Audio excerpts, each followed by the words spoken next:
Estimados televidentes de Nicaragua Empresaria, muy buenas noches, bienvenidos a la entrevista central. Nos acompaña esta noche el doctor Freddy Blandón, director jurídico de COSEP, con quien queremos hacer un balance del trabajo legislativo de COSEP a lo largo del año 2015. Doctor, bienvenido. Buenas noches a todos los televidentes del programa Nicaragua Empresaria. Buenas noches, Adolfo, gracias por invitarnos. Estamos a tus órdenes para conversar sobre una parte de la agenda gremial empresarial muy importante, de mucha incidencia en las políticas públicas del país, y queremos conversar contigo pues, y con todos los televidentes sobre lo que hicimos este año. Háganos una introducción. El trabajo de COSEP este año fue intenso, no solamente en diversas áreas, también la parte jurídica, la relación con el Poder Ejecutivo, las leyes aprobadas, incidentes en la Asamblea Nacional. ¿Cuáles fueron las leyes más importantes que cree usted que tuvieron incidencia? Bueno, Adolfo, efectivamente la agenda de trabajo de la gremialidad empresarial al frente del Consejo Superior de la Empresa Privada siempre resulta una actividad intensa. Nosotros hemos dado un salto cualitativo y cuantitativo en cuanto a los temas en el cual nos vinculamos, los temas que revisamos, los temas que analizamos, porque hay una frase que José han acuñado, es que efectivamente el trabajo de COSEP ha sido incidir en la institucionalidad económica, al igual como lo hacemos con la institucionalidad política. La institucionalidad económica entenderás que es un tema más complejo, un tema más técnico, y es por eso que nosotros hemos cambiado radicalmente la forma en la que se legisla, la forma en que se aprueban los decretos ejecutivos, la forma en que se regulan los acuerdos ministeriales.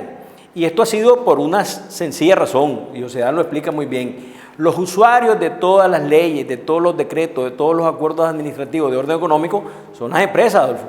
Entonces, no más que le corresponda, no más indicado, lo no más idóneo es que sean los usuarios que tienen además la expertise, el conocimiento de cómo funcionan, de cómo se aplican, de cuáles son las trabas sobre temas tan delicados como son los temas de orden económico. Y bueno, nosotros hemos dicho que ni sustituimos ni digamos que nos sustituyen. ¿Qué es lo que ha pasado? Normalmente la historia legislativa, la historia parlamentaria, inclusive la misma historia de las leyes de ámbito administrativo, los decretos ejecutivos en materia administrativa, ha sido que esto ha sido o potestad del presidente de la República y sus equipos de gobierno, o ha sido potestad trabajarla por las bancadas parlamentarias, las bancadas legislativas. Sin tomar en cuenta otros actores. Siempre ha habido en la Constitución y en la ley orgánica lo que es el proceso de formación de ley, por el cual se supone que en ese proceso de formación de ley, desde que entra como iniciativa hasta que se aprueba en el plenario, se consultan a los agentes, a los sectores, a los que tienen algo que decir sobre determinada ley. Pero nuestra experiencia antes del 2009, inclusive antes del 2006, que fue cuando comenzamos a trabajar este esquema, es que era un mero formalismo, Adolfo. Lo que mirábamos es que entraba por el Ejecutivo, que tiene iniciativa de ley, entraba por la Corte Suprema, que tenía iniciativa de ley, entraba por los diputados, y ellos se encargaban de todo el proceso. En el desarrollo de la iniciativa legislativa habían consultas, pero para nosotros eran estrictamente formales. Nosotros cambiamos el esquema de trabajo y lo hemos explicado en diferentes ocasiones. La forma que cambiamos de trabajar fue la siguiente. Primero nos dimos cuenta de que habían leyes con contenido material de ámbito económico que podíamos generar desde el propio sector privado. Ya, no solo como consulta, sino elaborarlas, Adolfo. Te hablo de diseñarlas estructuralmente, hacer las consultas con nuestras propias cámaras, con las propias empresas, que fue el caso inicial en el 2006 de la Ley de Mediación y Arbitraje. Ese para nosotros fue un gran campanazo, una gran alerta, una alerta positiva en el sentido de que aquí se podía trabajar en el ámbito económico, particularmente en el ámbito legislativo, de otra forma. Otra forma de participar y decidir es la típica. Estás en el proceso de formación de ley, la introducen los partidos, la introducen los que tienen la iniciativa constitucional para introducir anteproyectos de ley, y participas en ese proceso. Pero también nos dimos cuenta de que había otra dinámica de trabajar, y es que aparte de que vos podés incidir planteando, exponiendo, presentando tu propia iniciativa de ley, o montarte en la tubería legislativa, habían otras iniciativas que no son propiamente de los entes que tienen capacidad de introducir, como estamos hablando de los organismos internacionales. Entonces nos dimos cuenta que había otra forma de trabajar, que también podíamos montarnos sobre una dinámica, y te voy a poner dos ejemplos. En el ejemplo, por ejemplo, con el BID, hemos trabajado leyes de ámbito financiero. ¿Por qué? Porque ellos tienen el conocimiento, tienen la expertise, nos apoyan y son figuras legislativas que el mundo, que los sistemas abiertos de economía están impulsando. Entonces, hemos visto diferentes modalidades de incidir, pero por supuesto para eso tenés que estar capacitado y tener la capacidad técnica, tener la capacidad de convocatoria, que es lo que nosotros tenemos con nuestras cámaras y nuestras empresas. Entonces le estás dando una legitimación real a ese proceso de participación. ¿Por qué? Porque sos el usuario. 2, porque tenés la capacidad técnica y tenés la capacidad de convocar y consultar al margen del proceso, paralelo al proceso de formación de ley. Eso me indicaría entonces que el diálogo que sostiene el sector privado y gobierno ha dado resultados. Bueno, aquí no podríamos negar que esto no se puede lograr si no hay voluntad política para darte ese espacio, Adolfo. Aquí nosotros, desde el 2009, que fue cuando COSEP presentó formalmente aquella su agenda, COSEP a partir de la crisis financiera mundial, se convirtió para nosotros en un elemento clave de trabajo la parte legislativa. Así como hemos propuesto medidas para la mejora del clima de negocio, de orden administrativo, de orden burocrático para las instituciones, también nos persuadimos y entendimos que había que también proponer medidas legislativas concretas, leyes específicas concretas que había que trabajar, y esto se logra cuando hay voluntad política. Pero además que te reconozcan ese liderazgo, que te reconozcan esa capacidad. Aquí no existe bancada parlamentaria, comisión legislativa, institución del Estado o funcionario del Estado que no sepa que cuando nosotros hacemos un planteamiento que tiene un soporte real, técnico, jurídico y que está debidamente avalado por nuestras cámaras y asociaciones y hasta por las propias empresas. Entonces nosotros creemos que estamos cumpliendo un rol complementario con el que realizan los legisladores.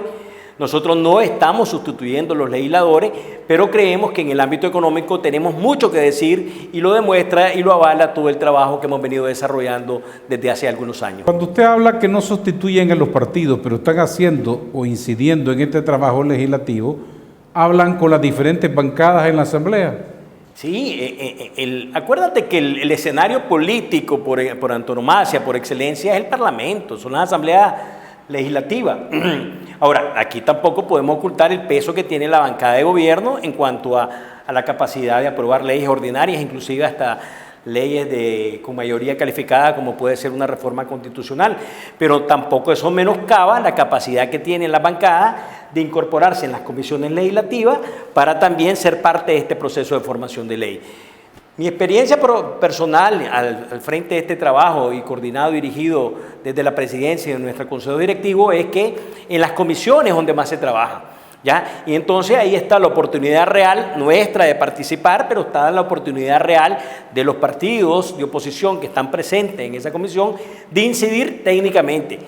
Lo aprovechás, que se aprovecha bien, que se aprovecha mal, que no se aprovecha, bueno, esa es otra valoración, pero los espacios formales para incidir en el contenido normativo de una ley, desde que inicia su proceso, pasa por el proceso de consulta, se dictamina y pasa al plenario, que inclusive en esa misma etapa también podés hacerle cambio a través de la técnica legislativa de las mociones, ahí está. Y lo que nosotros hemos hecho es aprovechar los espacios, aprovechar nuestra capacidad técnica, aprovechar nuestra capacidad de consulta para legitimar un proceso que necesariamente tiene que abonar para fortalecer la institucionalidad económica y la institucionalidad política de este país, Adolfo. Hubo a lo largo del año 2015 algunos anteproyectos de ley que fueron muy controversiales, ¿o fue más bien de consenso la mayoría de las aprobaciones? Mira, la fortuna que tenemos es que son leyes bien técnicas. Cuando nosotros nos introducimos a la agenda legislativa, estamos hablando de ley que tendrías que tener un experto para cada uno de los temas. Estamos hablando que nosotros estamos en el tema de turismo, estamos en el tema de las exportaciones, estamos en el tema de la energía, estamos en el tema de la promoción de las inversiones, estamos hablando del tema de la promoción y legalización de un marco jurídico para el tema de zona franca. Entonces yo creo que hay leyes que tienen algún nivel de complejidad, pero para serte honesto, nosotros este año en la única ley que creemos que tuvo algún nivel distinto, un nivel de discusión distinto o un proceso distinto fue la Ley de Seguridad Soberana.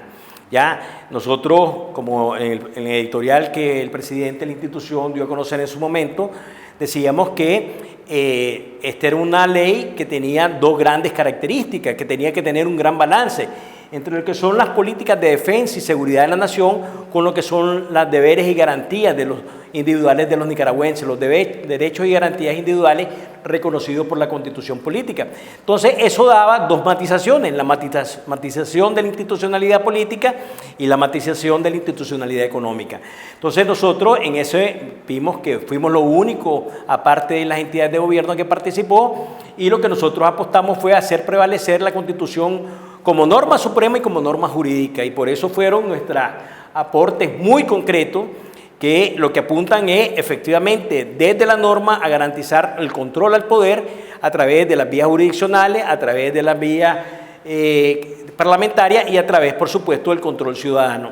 Entonces, aquí ese tema creo yo que no ha sido analizado con rigor técnico, lo que nosotros hicimos, lo que nosotros aportamos, pero efectivamente era nuestra responsabilidad aportar para un tema tan relevante. ¿Quedaron satisfechos? Mira, José Dan lo explicaba de esta forma: nosotros no somos los creadores de esa ley, nosotros no impulsamos esa ley. Probablemente el marco jurídico existente hubiese dicho, pues, desde la perspectiva de alguno de nosotros, de otros, de que no era necesario esa ley, que ya teníamos un marco jurídico. Pero la realidad política, el realismo político nos indicaba que esa ley se iba a aprobar. Y si nosotros renunciábamos a la oportunidad de incidir ya técnicamente para mejorarla, para garantizar los derechos y garantías individuales de los nicaragüenses, para garantizar la observancia en la Constitución, para observar que ningún funcionario pueda violentar derechos constitucionales de libre movilización, del derecho a organizarse, el derecho a expresarse, ese espacio nadie más lo iba a ocupar. Y por lo tanto decidimos, nuestra decisión del Consejo Directivo, nuestra decisión de nuestras entidades de gobierno fue: hagan la mayor o presenten las mayores propuestas normativas técnicas que apunten a garantizar el balance que te indicaba al inicio.